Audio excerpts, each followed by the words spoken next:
pray for India. Pray for India, pray for India, pray for India. Mera India, apna India. Pray for India, pray for India, pray for India. Eat and taste daily என்ற அனுதின தியான வேளைக்கு கர்த்தருடைய நாமத்திலே உங்களை பட்சமாய் வாழ்த்தி வரவேற்கிறேன். கர்த்தருடைய கிருபையும் சமாதானமும் உங்களிலே பெருகுவதாக. கலாத்தியர் 3ஆம் அதிகாரம் 13ஆம் வசனத்திலே, நீங்கள் சுயாதீனத்திற்கு அழைக்கப்பட்டீர்கள், அன்பினால் ஒருவருக்கொருவர் ஊழியம் செய்யுங்கள் என்று நாம் கவனிக்கிறோம். அன்புக்குரியவர்களே, இந்திய தேசத்தின் 78வது சுதந்திர தினத்தை கொண்டாடும் பெரிய பாக்கியத்தை கிறிஸ்து இயேசு நமக்கு தந்திருக்கிறார். இந்திய தேசத்துக்காக ஜெபிக்க வேண்டியது நம்முடைய பொறுப்பு. இந்திய தேசத்தின் தலைவர்கள், ராஜாங்க அதிகாரிகள் அனைவரையும் இந்த நாளிலே விசேஷமாக ஜெபத்திலே தாங்குவோம். Respect Indian heritage. இந்திய தேசத்தின் பாரம்பரியத்தை நாம் மதிப்போம். ரெகக்னைஸ் புளூராலிட்டி, தேசத்தின் பன்முகத்தன்மையை நாம் அங்கீகரிப்போம்.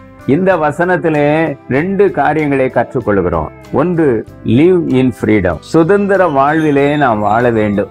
எதிலே இருந்து சுதந்திரம்? Freedom from bondage. எல்லா கட்டுகளிலிருந்தும் நாமும் நம்முடைய தேசத்தின் ஜனங்களும் விடுதலை பெற வேண்டும். Freedom from fear. பயம் அதிகமாக இருக்கிறது. என்ன நிகழுமோ என்ற பயம் ஜனத்துக்கு இருக்கிறது. பயத்திலிருந்து நீங்கி சுதந்திரமாக வாழ நாம் யாவரும் கற்றுக்கொள்ள வேண்டும். 3ஆவதாக, ஃப்ரீடம் ஃப்ரம் சின். கிறிஸ்து இயேசு சிலுவையிலே பாவத்திலிருந்து விடுதலை பெறுவதற்கு, சுதந்திரம் பெற்றுக்கொள்வதற்கு தன்னுடைய இரத்தத்தை சிந்தினார். கிறிஸ்து இயேசு மூலமாக இந்த பாவ மன்னிப்பின் நிச்சயத்தை நாம் பெற்றுக்கொள்ள வேண்டும். 2ஆவதாக, serve one another in love. நாம் ஒருவருக்கொருவர் சேவை செய்ய வேண்டும். Be servants in love. Care and help in love. அன்பிலே கருசனையோடு ஒருவருக்கொருவர் உதவி செய்யும் பெரிய பக்குவத்தை கர்த்தர் நமக்கு தருவாராக. இந்த சுதந்திர தினம் நமக்கும் நம்முடைய தேசத்துக்கும் மகிழ்ச்சியையும் ஆசீர்வாதத்தையும் கொண்டு வருவதாக.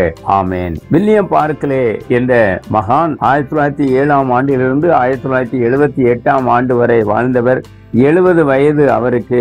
ஒரு எழுத்தாளர், ரேடியோ டிவி தொகுப்பாளர். அவர் எழுதின விளக்க உரை நியூ டெஸ்டமெண்ட் கமெண்ட்ரி 1.5 மில்லியன், அதாவது 15 லட்சத்துக்கு மேலாக அவருடைய பிரதிகள் விற்பனை ஆகியிருக்கிறது. இவர் என்ன சொல்லுகிறார்? Christian freedom means being freedom to do as we ought. சுதந்திரம் என்பது நாம் செய்ய வேண்டியதை செய்ய சுதந்திரமாக இருப்பது. கர்த்தர் எதிர்பார்க்கிற காரியங்களை தேசத்திலும் வீடுகளிலும் குடும்பங்களிலும் தெருக்களிலும் செய்ய நம்மை ஒப்பு கொடுப்போம். ஆமென்.